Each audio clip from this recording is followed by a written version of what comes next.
갈라디아서는 처음 시작부터 다른 복음에 대해서 경계하면서 시작합니다. 다른 복음을 전하는 것, 또 혹은 그 다른 복음 때문에 유혹을 받아서 그 복음에 대해서 떠나 있는 것에 대해서 대단히 분개하고 그것을 한탄하면서 사도 바울은 자신이 복음을 전했고 그리고 세워졌던 교회에 대하여 저주를 받을 것이다. 그럴 정도로 아주 단호하게 이야기를 합니다. 사도 바울이 경계했던 것은 다른 복음입니다. 다른 복음은 두 개의 복음이 있는데 그 중에 다른 복음이 아니라 틀린 복음이 아니라는 것입니다. 복음과 비슷하지만 복음의 모양을 가지고 있으나 그러나 복음이 아니라는 겁니다. 그렇기 때문에 사도 바울이 분개하는 것입니다. 왜냐하면 많은 사람들이 복음이 아닌 것을 쫓아가다가 그들이 궁극적으로 하나님의 의에 이르고 하나님의 나라에 이르러야 하는데 그 다른 복음은 그것에 이룰 수 없기 때문에 그렇습니다. 그래서 다른 복음을 믿는다는 것, 다른 복음을 쫓아간다는 것은 이래도 되고 저래도 되는 것이 아니라 그것은 죽음의 길이고 사망의 길이다. 심판의 길이다. 그래서 사도 바울이 분개하는 것입니다. 무엇이 다른 복음이라고 이야기했습니까?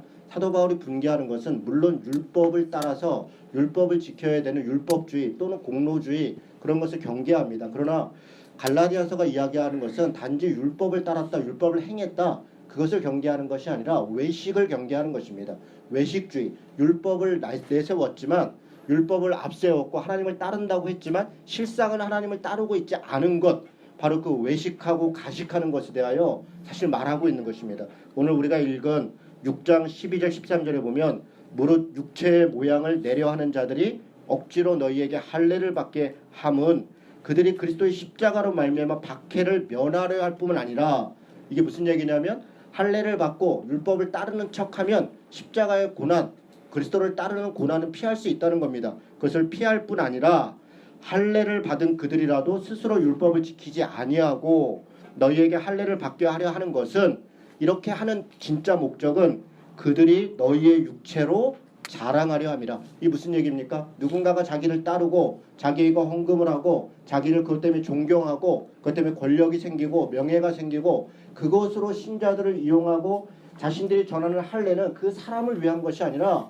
자기들의 명예를 위해 자기들의 권력을 위해 그것을 이용할 뿐이라 그렇기 때문에 이것이 위험하다. 그 얘기를 하는 것입니다. 그들이 율법을 따라야 된다. 할례를 지켜야 된다. 혹은 절기를 지켜야 된다. 어떤 음식은 먹어도 되고 어떤 음식은 먹지 말아야 한다. 라고 이야기하는 것은 상대방의 영혼을 걱정하고 그를 사랑하는 마음으로 그렇게 하는 것이 아니라 그것을 통해서 자신이 누구보다 더 나은 사람이라는 것을 자랑하기 위한 것. 내가 당신보다 더 선택된 사람이다. 내가 당신보다 더 뛰어난 사람이다. 내가 하나님의 사랑을 입은 사람이다. 그래서 당신은 하나님의 저주를 받은 것이다.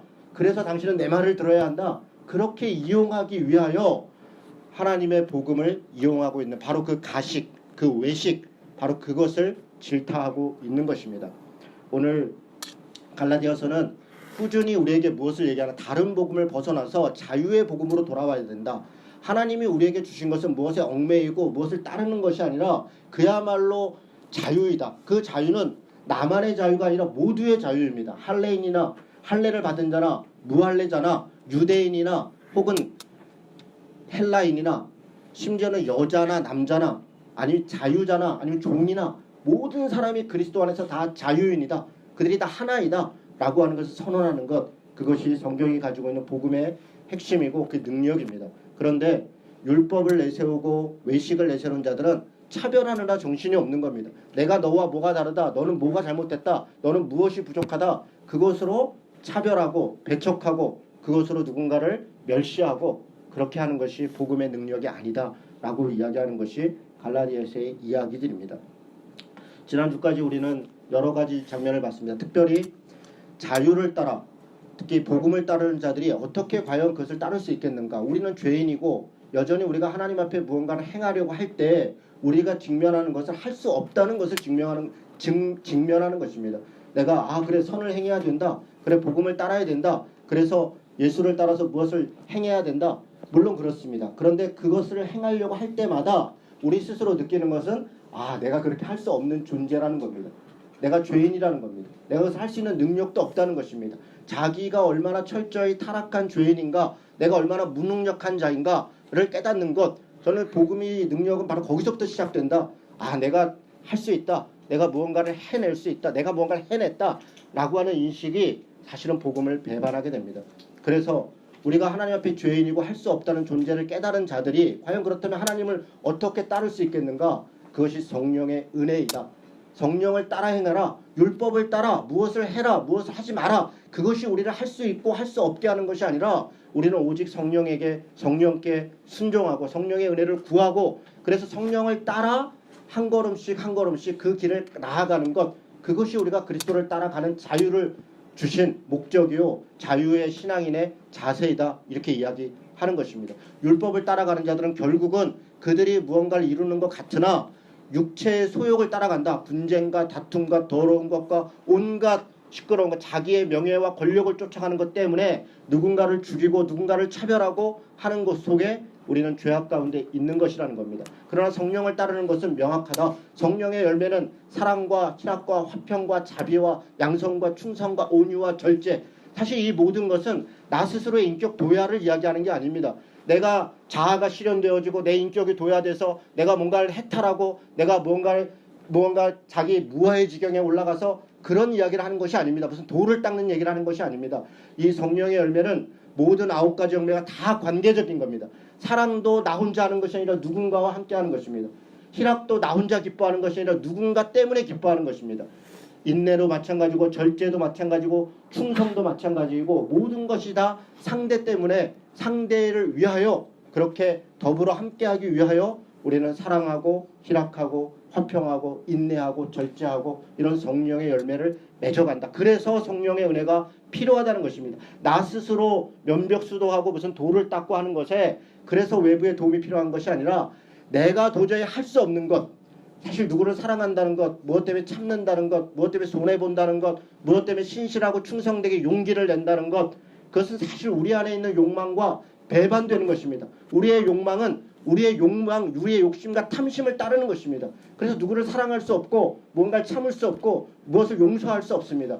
그러나 성령의 은혜가 우리로 하여금 그것을 감당하도록 하고 그 열매를 맺을 수 있도록 한다는 것입니다. 5장 24절에 이렇게 얘기합니다. 그리스도 예수의 사람들은 육체와 함께 그 정욕과 탐심을 십자가에 못 박았느니라. 그 정욕과 탐심을 우리가 가지고 있는 욕망의 본질을 나 중심성을 십자가에 못 박는 것, 그것이 바로 성령의 은혜이고 성령의 능력입니다. 우리가 예수를 따른다는 것, 이것이 참 복음의 진리입니다. 여러분, 우리 스스로 무엇을 지켜서 무언가를 할 수 있다고 생각하는 것, 그것이 율법주의이고 그리고 그 뭔가를 이뤘다는 것 때문에 누군가를 차별하고 그것 때문에 무엇을 이야기하는 것, 그것이 가식주의입니다. 그것이 외식하는 것입니다. 우리가 죄인이라는 것을 어느 순간 망각하고 있는 것입니다. 오늘 갈라디아서는 6장은 그것을 마무리하면서 정리합니다. 과연 정욕과 탐심을 십자가에 못 박은 자들은 그럼 어떻게 살아가는 것인가? 지난번에 26절에 성령으로 살면 성령으로 또한 행할 것이다. 5장입니다. 26절에 보니까 헛된 영광을 구하여 서로 노엽게 하거나, 노엽게 하는 게 무엇이라고 했습니까? 경쟁하는 것입니다. 경쟁하는 것. 자신이 우월감을 가지고서 내가 더 뛰어나다, 내가 더 우월하다 라고 하는 것으로 인해서 상대를 노엽게 하는 것, 상대를 부끄럽게 하는 것, 헛된 영광을 구하는 자들의 행위입니다. 그렇게 하지 않는다 이렇게 얘기합니다. 투기하지 않는다. 투기한다는 것은 탐심하는 것입니다. 탐심을 왜 갖게 됩니까? 열등감 때문에 갖는 것입니다. 누가 가지고 있는 어떤 것을 부러워하고 그것을 비교하고 그것 때문에 자기 스스로를 비하하고 그것 때문에 투기하게 되는 바로 그것에 빠지는 것, 그것이 성령을 따라 행하지 않는 헛된 영광을 구하는 모습이다 이야기했습니다. 오늘 6절은 그것을 좀 더 자세히 이야기합니다. 형제들아, 사람이 만일 무슨 범죄한 일이 드러나거든 신령한 너희는 온유한 심령으로 그러한 것을 바로잡고 너 자신을 살펴보아 너도 시험을 받을까 두려워하라. 사실 6장 1절 말씀은 우리가 많이 사용합니다. 안타깝게도 이 말씀을 어떻게 사용하냐면 남의 일에 간섭하지 마, 너나 잘해, 이런 말에 이런 이유로 이 말씀을 사용합니다. 너 자신을 살펴보아 너도 시험 받을까 두려워하라. 사실 이 말씀은 굉장히 진리입니다. 자기 자신을 돌보는 것, 사실 거기서부터 출발하는 것입니다. 모든 개혁도, 모든 변화도, 모든 신앙의 출발도 자기 자신을 돌아보는 것에서부터 출발하는 것, 당연히 그렇습니다. 이 말씀을 누가 거절할 수 있겠습니까? 그러나 이 말씀은 남의 일에 참견하지 말고 너나 잘해, 다른 데 불의하거나 말거나 다른 데 권력이 있거나 말거나 다른 데 하나님의 뜻을 쫓거나 말거나 너와 할 일이나 잘해, 네 신앙이나 잘해, 너도 어차피 죄인이잖아, 그럴 때 이 말씀을 쓰는 것이 아닙니다. 왜 그렇습니까? 이 말씀을 잘 보십시오. 온유한 심령으로 그러한 자를 바로 잡아라. 이게 핵심입니다. 온유한 심령으로 그러한 자를 바로 잡는 것, 이것이 공동체이고 이것이 교회이고 이것이 하나님이 우리에게 주시는 말씀입니다. 그러한 자를 바로 잡는데 바로 잡으면서도 나도 그런 죄를 짓지 않도록 나 스스로를 돌아봐라 라고 권면하는 말씀이 어찌 바로 잡는 건 빠져버리고 너나 잘해 신경 쓰지 마 이렇게 이용되는지 여러분 이거는 참 참담하고 안타까운 일입니다. 여러분 우리가 성경을 얘기할 때 많은 분들이 균형을 잡아야 된다. 좌로나 우로나 치우쳐서는 안 된다. 우리는 좌파도 아니고 우파도 아니다. 우리는 보수도 아니고 진보도 아니다. 우리는 성령파고 예수파고 그래서 우리는 균형을 잡아야 된다. 제가 여러분 묻겠습니다. 균형을 잡는 게 무엇입니까? 균형을 잡는 게 가만히 있는 것입니까? 가운데 그냥 있는 것입니까? 무슨 일이 벌어져도 나는 내 할 일만 하는 거 그게 균형을 잡는 것입니까? 여러분 성경에서 균형을 잡는다고 할 때 몇 번 나옵니다. 몇 번 나올 때마다 반드시 얘기하는 게 있어요. 좌로나 우로나 치우치지 마라. 그리고 하나님의 말씀을 따라라. 하나님의 율법을 행해라. 하나님의 정의를 쫓아라. 좌로나 우로나 치우치지 말아라. 그렇습니다. 우리는 좌로나 우로나 치우치서는 안 됩니다. 그럼 어떻게 해야 됩니까? 좌로나 우로나 치우치지 말고 하나님의 법을 따르라는 것입니다. 하나님의 뜻을 쫓으라는 것입니다. 그것은 때로는 좌가 될 수도 있고 때로는 우가 될 수도 있습니다. 때로는 그것이 보수가 될 수 있고 때로는 진보가 될 수 있습니다. 보수냐 진보냐 좌파냐 우파냐 그렇게 평가받는 것을 두려워할 것이 아니라 우리는 하나님의 말씀을 쫓아가는 것 그것이 균형이다. 그렇게 이야기하는 게 성경의 가르침입니다. 오늘 그 말씀을 2절이 얘기합니다. 너희가 짐을 서로 지어라. 그리하면 그리스도의 법을 성취하리라. 목적이 어디에 있습니까? 그리스도의 법을 성취하는 데 있습니다. 균형을 잡든 누군가를 바로잡든 또 나 자신을 돌아보든 목적은 나 스스로의 해탈이나 나 자신의 인격적 도야나 누군가의 어떠함에 있는 것이 아니라 그리스도의 법을 성취하는 데 있는 것입니다. 옳은 것이 옳은 것입니다. 정의로운 것이 정의로운 것입니다. 하나님의 뜻이 하나님의 뜻인 것입니다. 우리가 그것을 배격하고 마치 우리가 중심인 것처럼 내가 가만히 있고 내가 균형을 잡는 것처럼 생각하는 것이 그것이 불신앙입니다. 그것이 신앙 없는 자들의 행위인 것입니다. 여러분 너희가 짐을 서로 져라 이렇게 이야기합니다. 여러분 6장 13절에 보면 오직 사랑으로 서로 종로로 타라 이렇게 되어 있습니다. 사랑은 서로 종로로 타는 것입니다. 그리고 여기서는 뭐라고 얘기냐면 서로 짐을 지어라 이렇게 얘기했습니다. 여러분 마태복음에 보면 예수님께서 뭐라고 말씀하시냐면 수고하고 무거운 짐진 자들아 다 내게로 와라. 내가 너희를 쉬게 하리라 이야기합니다. 여러분 우리는 그 말씀을 생각할 때 이렇게 생각합니다. 예수님은 하나님이시니까 능력자니까 우리는 연약하고 죄인이고 힘이 없는 자들이니까 우리에게 많은 짐들을 예수님이 다 나한테 맡겨. 내가 다 맡아줄게. 그리고 너희는 쉬어. 물론 그런 의미도 있을 수 있겠습니다. 그러나 배경을 보면 당시 시대의 짐을 누가 지느냐? 당시 시대의 짐은 노예가 지는 겁니다. 주인은 짐을 지지 않습니다. 자유는 짐을 지지 않습니다. 당시에는 노예가 짐을 졌고 종이 짐을 졌습니다. 지금 이곳에서 이야기하는 서로의 짐을 지어라 라고 이야기하는 것은 정확하게 사랑으로 서로 종로로 타라 그렇게 이야기하는 것입니다. 그리고 예수님께서 수고하고 무거운 짐진 자들아 다 내게로 와라. 내가 너희를 쉬게 하리라. 말씀하신 것은 내가 너희의 종이 되겠다. 내가 너희의 노예가 되겠다. 그래서 내가 네 짐을 지어주겠다. 그렇게 이야기하시는 것입니다. 실제로 예수님은 제자들의 발을 씻겼고 그는 섬기는 자로 왔고 그리고 종의 자세로 십자가를 지셨습니다. 예수님이 사셨던 모습이 그런 모습인 것입니다. 그리고 우리에게 요구하는 것입니다. 우리에게 말씀하시는 것입니다. 내 십자가를 지고 나를 따라와라. 내가 종으로 살았던 것처럼 너희도 종으로 살아라. 여러분 우리는 리더십을 얘기할 때 섬기는 리더십 이렇게 얘기합니다. 그리고 성경의 몇 구절을 얘기하면서 섬기는 자는 하나님께서 다시 높여주리라 이렇게 생각해서 섬기는 리더십 해놓고 리더에다가 방점을 둡니다. 내가 잘 섬기면 내가 리더가 될 거야. 목적은 리더에 있는 것입니다. 여러분 성경은 그 얘기를 하는 것이 아닙니다. 리더의 목적에 있는 것이 아니라 섬김의 목적에 있는 것입니다. 섬기라는 것입니다. 섬기라는 것입니다. 결과는 그 결과가 목적이 되는 것이 아닙니다. 그런데 우리는 그 예수님의 섬김, 십자가를 지심까지도 이용해서 내가 그렇게 하면 리더가 될 거야. 내가 그렇게 하면 잘 될 거야. 다 도론 내 중심으로 돌아온 것은 그것은 복음을 배반하는 것입니다. 그런 것이 다른 복음입니다. 성경의 이야기는 서로 짐을 지어줘라. 다른 온유한 심령으로 잘못된 것을 바로 잡는 것도 짐을 지는 것입니다. 그것도 짐을 지는 것이에요. 누가 누구의 일에 간섭하고 싶겠습니까? 누가 누구의 일에 함부로 이야기하고 싶겠습니까? 그렇게 이야기함으로 인해서 우리는 조롱을 받고 비난을 받고 때로는 그것 때문에 여러 가지 손해를 감수해야 되는 것입니다. 왜 우리가 그런 일을 해야 됩니까? 바로 우리가 종이기 때문에 그렇습니다. 우리가 섬기는 자이기 때문에 그렇습니다. 그것이 하나님의 명령이기 때문에 그렇습니다. 그것이 옳은 일이기 때문에 그렇습니다. 옳은 일을, 하나님의 뜻을, 정의로운 것을 행하는데 이것이 내게 유익이 되느냐, 이익이 되느냐, 자고 우면한다면 그것이야말로 균형을 잃어버린 것입니다. 나 중심으로 돌아가 버린 것입니다. 나 때문에 정의를 행하지 않고 나의 유익 때문에 바른 일을 행하지 않고 내가 강도 만난 사람을 도와주면 강도가 나를 해칠까봐 강도 만난 사람을 모른 척한다면 우리가 강도가 된 것입니다. 그것이 어떻게 균형이 될 수 있겠습니까? 균형은 하나님의 뜻을 행하는 것입니다. 누군가를 바로잡는 것, 또 어떤 일들의 이야기를 하는 것, 그것은 믿음이 필요한 것이고 그것은 바로 믿음의 용기이다. 그렇게 이야기하는 것입니다. 성령을 따른다는 것, 바로 이런 삶을 사는 것이다. 그렇게 이야기합니다. 왜 그렇습니까? 그것이 그리스도의 법을 따르는 것이기 때문에 그렇습니다. 로마서 8장 1절에 보면 우리가 육신의 정욕, 육신의 법을 따르고 있다. 그런데 성령이 오셔서 생명과 성령의 법으로 우리를 해방했다. 그리스도 예수의 사람들은 생명과 성령의 법으로 우리를 해방했다 얘기합니다. 바로 그 생명과 성령의 법, 성령을 따르는 법, 그것이 그리스도의 법을 이루는 것입니다. 우리가 주님의 복음을 따른다는 것, 다른 복음을 따르지 않는다는 것, 저는 그런 의미다. 그렇게 믿습니다. 3절에 보니까 만일 누가 아무것도 되지 못하고 된 줄로 생각하면 스스로 속임이라. 각자 자기 일을 살펴라. 지금 다른 사람을 바로 잡아라 라고 이야기하고 자기도 그런 사람이 되지 않도록 자기 스스로를 돌아봐라 라고 이야기하면서 그것에 대해서 더 구체적으로 얘기합니다. 만일 누가 아무것도 되지 않아 놓고 된 줄로 생각하면 스스로 착각이다.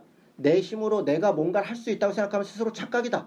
우리는 성령을 따르는 것이고 하나님 앞에 죄인으로 서는 것이다. 그것을 자각해야 된다는 겁니다. 각자 자기 일을 살펴라. 그래야만 자랑할 것이 자기에게만 있어도 남에게 있지 않다. 각자 자기 짐을 져라. 남의 짐을 지어주는 종의 자세 좋습니다. 그러나 먼저 자기 짐을 지는 것입니다. 자기 짐을 지고 자기 해야 될 일을 감당하고 자기 몫을 감당하고 그것이 그리스도인의 삶의 첫 번째 태도이다. 그렇게 이야기하는 것입니다. 예전에 제가 신학교 1학년 때 아세연합신학대 선교학과 1학년이었습니다. 26살이었어요. 저는 그때 군대에서 막 제대를 했고 그리고 자취를 하고 있었습니다. 학교 옆에서 생활비도 필요하고 또 제 안에 막 열정도 넘치고 지금도 열정이 좀 있는 편이지만 그때는 제가 더 했습니다. 그때는 진짜 열정으로 살았던 것 같아요. 26살, 뭐 30대 초반 이럴 때 그 열정이 있는 게 젊음이에요. 저는 청년들에게 균형을 요구한다면 균형이 있는 사람들은 노인인 거예요. 노인이 균형이 있죠. 그리고 나이 40, 50이 돼서 균형이 없다면 그것도 문제가 있죠. 그러나 청년이 균형이 있다? 저는 그거는 그럴 수 없다. 청년은 선을 넘는 거예요. 청년은 청년다운 거예요. 청년다운 건 아픈 게 아니라 용기를 내는 거예요. 희생을 감수하는 거예요. 저는 그게 청년이라고 생각합니다. 저는 저 청년 때는 청년답게 살았다 이런 생각이 듭니다. 지금도 사실은 청년 같은데 마음만 다른 사람들이 인정을 안 해줘서 그때 이제 26살 막 1학년 때인데 뭔가 내가 교회에서 일을 해야겠다. 전도사로 사역해야겠다. 이렇게 마음을 먹었습니다. 근데 마침 안산동산교회가 저는 개인적으로 CCC 출신인데 안산동산교회가 CCC 출신의 목사님이 세워서 CCC 출신 그 목사들이 많이 부목사를 하고 있어요. 간사도 하고 있고 그 체제 자체도 CCC의 체제를 갖고 있어요. 거기서 그 대학부를 담당하고 있는 목사님이 연락이 온 거예요. 제가 이제 CCC 출신이었고 CCC에서는 나름 또 열심히 살았다 이렇게 있었거든요. 그러니까 이준호가 아세연합신학대 선교학과에 와 있더라. 그리고 거기 졸업하면 CCC에서 하는 무슨 프로젝트를 가기로 했다. 이렇게 이제 알고 있으니까 저한테 이제 연락이 와서 대학부 간사로 와달라 이렇게 얘기를 한 거예요. 그래서 제가 얼마나 자랑스러운지 야 아싸 나를 인정해 주는구나. 안산동산교회 뭐 지금도 큰 교회고 훌륭하고 여러 면에서 한국 사회에 영향을 미치는 교회지만 그때 당시에도 뭐 정말 라이징 처치였어요. 좀 떠오르는 교회였고 안산동산교회는 그냥 모든 사람들이 다 가고 싶어하는 그런 교회였습니다. 근데 거기다 원서를 막 수십 명이 넣어도 될까 말까 한데 저보고 이제 특혜 채용이 연락이 온 거예요. 그러니까 내가 다 마음에 그렇지, 그러면 그렇지 이런 마음이 들어갖고 전철을 타고 가는 거예요. 이 충정로에서 거기가 이제 4호선을 타고서 저 끝까지 가야 돼, 안산까지 가야 되잖아요. 쭉 가다가 성경을 보면서 이렇게 쭉 가는데 금정역쯤 왔는데 제가 그때 정말 생각이 납니다. 갈라디아서를 읽고 있었어요. 갈라디아서를 읽다가 6장까지 딱 왔는데 이 3절 말씀, 만일 누가 아무것도 되지 못하고 된 줄로 생각하면 스스로 속임이라, 이 부분을 딱 읽는데 정말 거짓말처럼 이게 이만하게 보여요. 글자가 이렇게 딱 떠오르는 거예요. 그럴 걸 넘어가지 못하는 거예요. 누가 아무것도 되지 못하고 된 줄로 생각하면 스스로 속임이라. 이 말씀이 저한테 하시는 말씀이죠.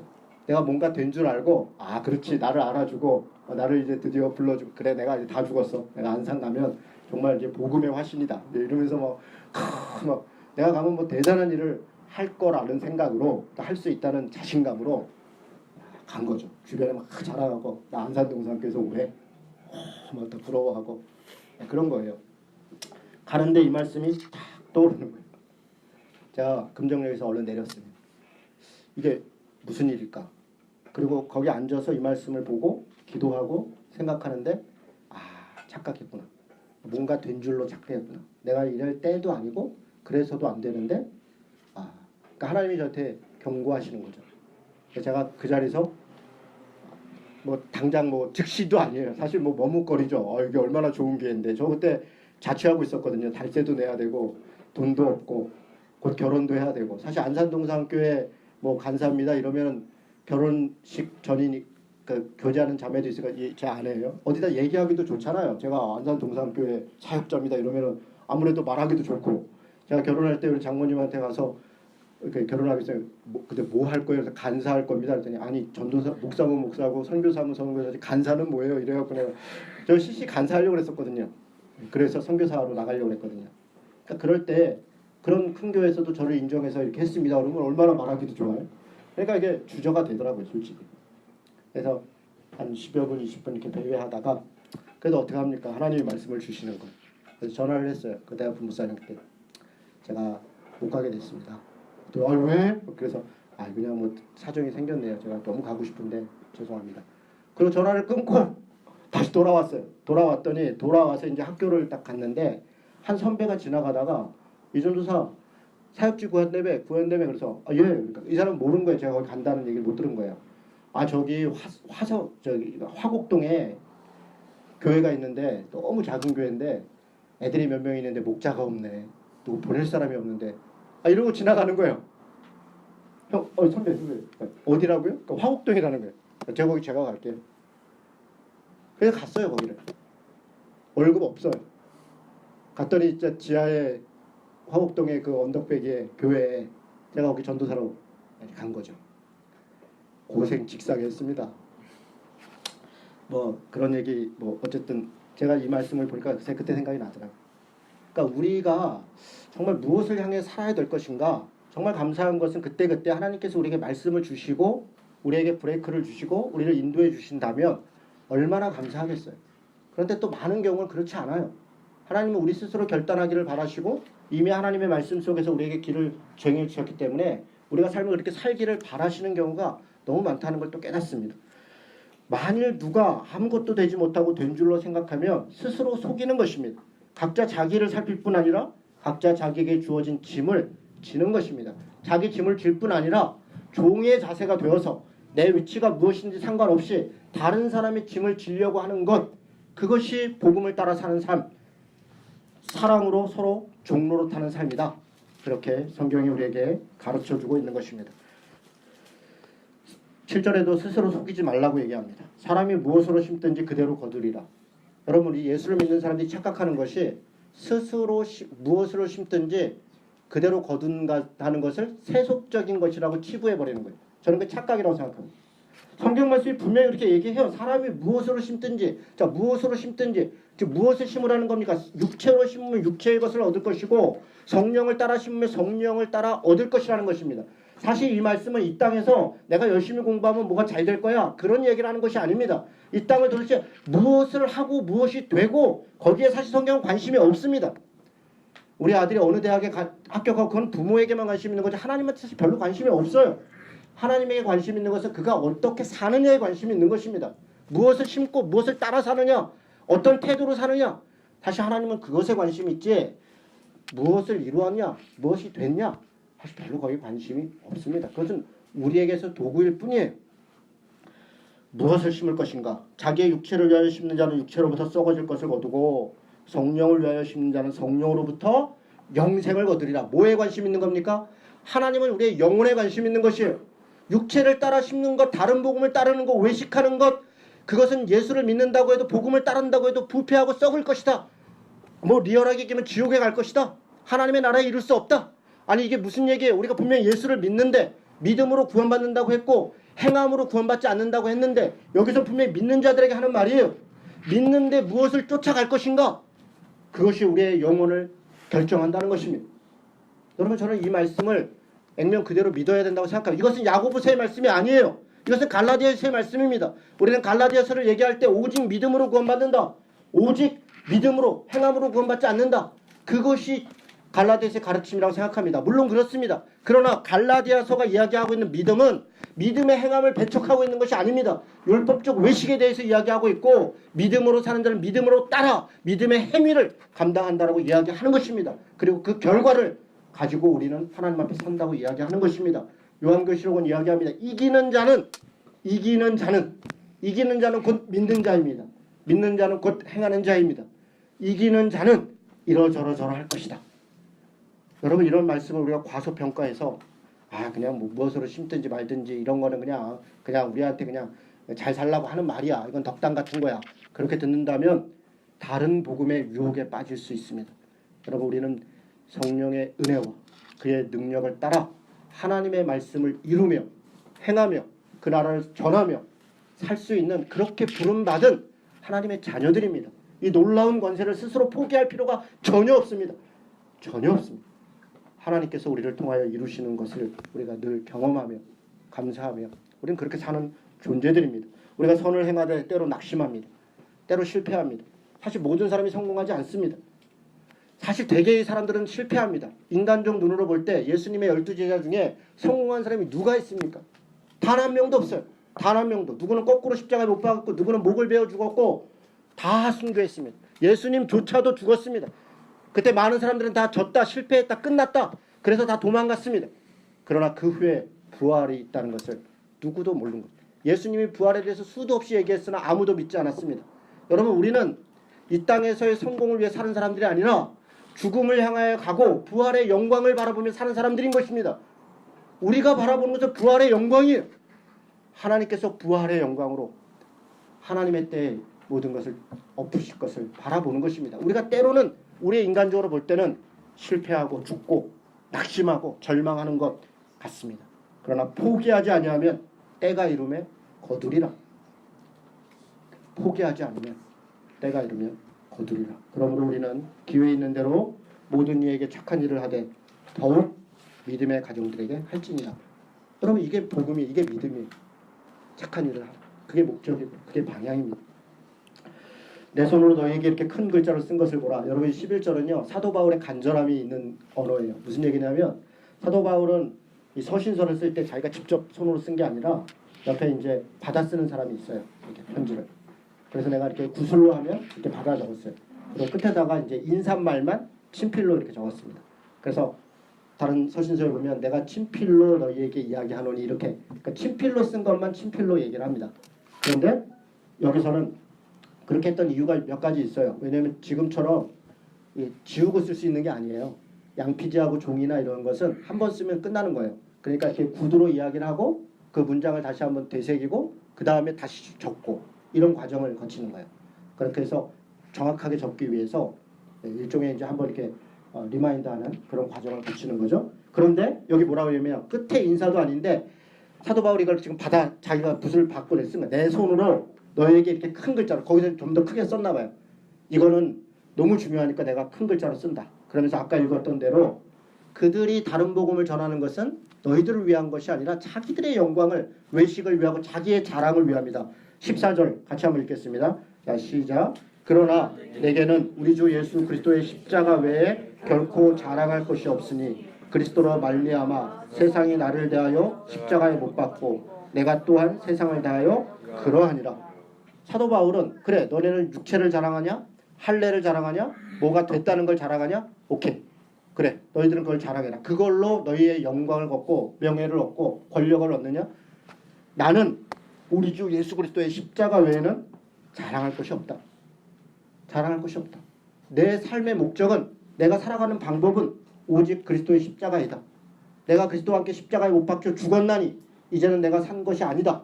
이제는 그리스도를 위하여 사는 것. 그것이 내 삶의 목적이다. 그렇기 때문에 우리는 육체를 따라 사는 것이 아니라 성령을 따라 사는 것이다. 그렇게 이야기하고 있는 것입니다. 할례, 무할례 아무것도 아니다. 오직 새로 지으심을 받은 것만이 중요하다. 여러분 5장 6절에 보세요. 5장 6절에 보니까 동일한 얘기했어요. 우리가 그리스도 예수 안에서 할례나 무할례나 효력이 없으되 사랑으로서 역사하는 믿음뿐이다. 할례, 무할례 아무것도 아니다. 즉 6장 15절은 오직 새로 지음받은 것, 새로 지음받은 것이 중요하다 이렇게 얘기했어요. 5장 6절에는 그 새로 지음받은 게 뭐냐? 사랑으로서 역사하는 믿음이다. 할례, 무할례가 중요한 게 아니라 새롭게 지음받은 우리 거듭난 것, 우리가 하나님을 믿고 그의 자녀가 되는 게 중요한데 그렇게 자녀가 되었다는 것은 사랑으로서 역사하는 믿음으로 행하는 사랑. 그 말을 직역하면 믿음으로 행하는 사랑이다. 믿음으로 행하는 행함이다. 행함을 강조하죠.